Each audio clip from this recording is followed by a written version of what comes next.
We're talking about going back to work in July, and I'm taking you inside the makeup trailer. Hey guys, what's up? It is Shannon. Welcome back to my channel. If you happen to be new here, I'm a licensed esthetician and freelance makeup artist based out of Los Angeles. So if you enjoy that kind of content, then definitely hit that subscribe button. All right guys, let's get into it. This is a really tricky subject matter, so I would like to keep the comment section as nice and helpful as possible to share experiences of what it's been like going back to work or not going back to work for you guys. It is my intention not to condone going back to work, but just to share the experience that I had while working. So I want to give just a little backstory to explain my situation. Now, back when everything got shut down in March, I was on day 8 of 12 of just like a TV movie, and initially we halted production. Back in June, the producer called me and asked if I would be willing to return back to work to complete those days and what I would need from him in order to make that happen. So initially, these were my requests, and I'm just reading this from an email that I sent to him. I talked about having additional prep day budgets as far as organizing my kit, figuring out the new changes to the script. Basically, they changed the script, and even though we had 4 days left to film, they turned it into 8 days because they wanted to make sure that there was no more than 1 or 2 actors in each scene. I also wanted a separate trailer with a sink to be able to control and sanitize a specific area. Another thing I asked for was an additional expendable budget for the makeup department, so that would include disposables, Ziplocs, cleaning supplies, and then I also asked if they wanted me to itemize everything for them. I needed an additional PPE budget for the makeup department, including face shields, masks, gloves, and then I also gave them the name of a supplier in Los Angeles that had those masks in stock. The next thing I asked for was phone number and email addresses for all of the actors because I wanted to discuss the safety precautions that I was going to be implementing, as well as connect with all the actors on the phone and really talk about what it was going to look like, because this is not the way that I like to film. This is just kind of what we're dealing with. I also asked for a remote monitor or additional monitors to limit the number of people standing behind it. And I wanted to be heavily involved in the scheduling process because I knew how long it was going to take to get the actors through, and I needed to make sure there was enough time to sanitize in between each person. The most important question that I wanted the answer for, which I encourage you to ask all of your producers when you're getting hired, is what is the plan if someone shows symptoms during the shoot? So here's what we did with the crew. We scaled down the crew like crazy. They actually decided that they only wanted 1 hair and makeup representative on set, which was a little bit crazy, but when salons were open in Los Angeles for like the smallest number of weeks, I was actually able to get all of the actors to see the hairstylist before, to get them back to what their hair was like 4 months prior, and then also to teach them how to do their hair by themselves. Was it a perfect plan? No. But it's kind of like we were all just working with whatever production was able to give us. I knew it was going to be crazy trying to be the only person from the hair and makeup team, as well as trying to be on set watching monitors. So what I ended up doing was creating individual actor set bags, which I'll put later in this video, so that the actor was able to take it to set if they needed to do touch-ups by themselves. It's not perfect, it's not ideal, and it's not a replacement for a makeup artist. It's just what was able to work with the system that I had. Let's go ahead and hop into the trailer. I'm gonna insert the footage now and do a little voiceover to show you what it looked like. Got our sink with all of our soaps and alcohols, paper towels. They originally told me they were gonna give me a leather chair, which didn't happen. So we ended up using a trash bag and replacing it and sanitizing that. And then on my station, basically I tried to keep everything boxed and kept away as much as possible. I think the system that really ended up working for me was using this drawer system. First 3 talent, I was able to separate all of their makeup, and everything that I used on them would go in this drawer.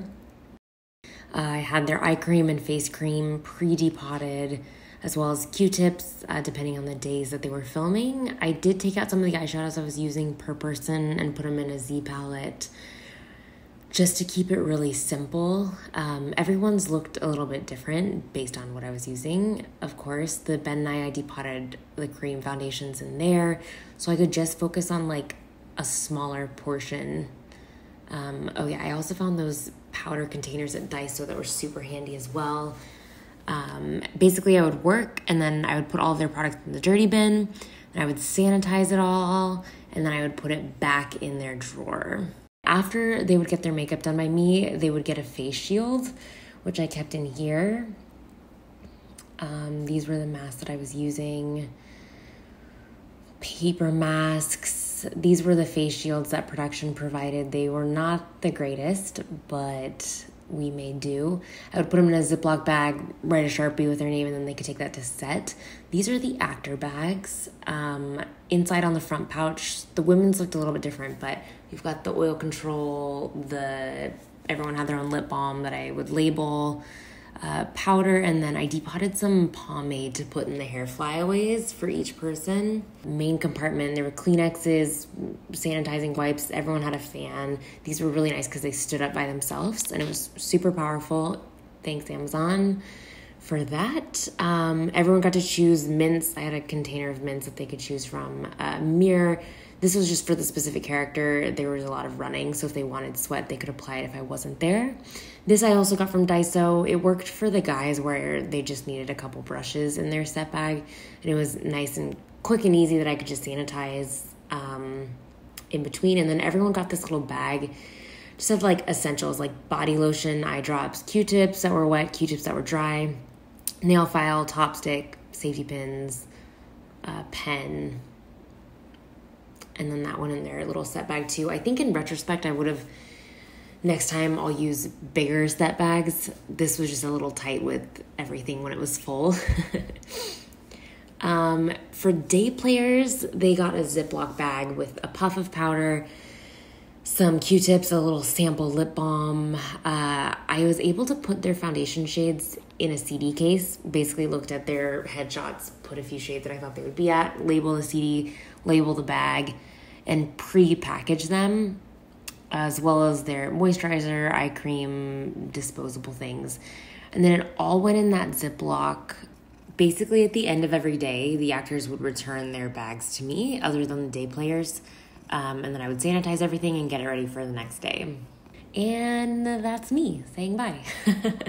One thing that I just want to mention, because I know that online it's really overwhelming right now. I mean, I love a good kit organization, don't get me wrong, and I am very inspired by the depotting and things that people are doing all over social media. It's very inspiring, but I just wanted to make a note that I did not purchase or update or change a single thing about my kit until production was paying for it.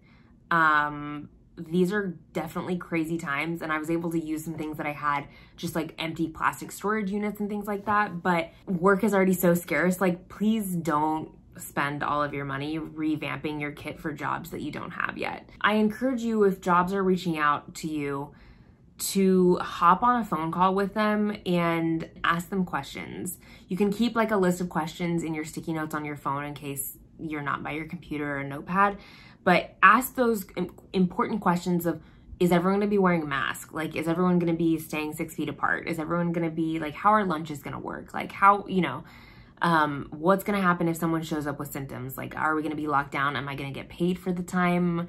Like, it's really important that production's able to answer those questions because you wanna make sure that you're protected in every way. This will probably, maybe, be my last video about working during COVID on my channel, unless you guys have specific questions and want to do a Q&A or something like that. But there are so many other resources out there, and if y'all want to share the resources that you've been looking to in the comment section below, we can kind of create a community forum just talking about this.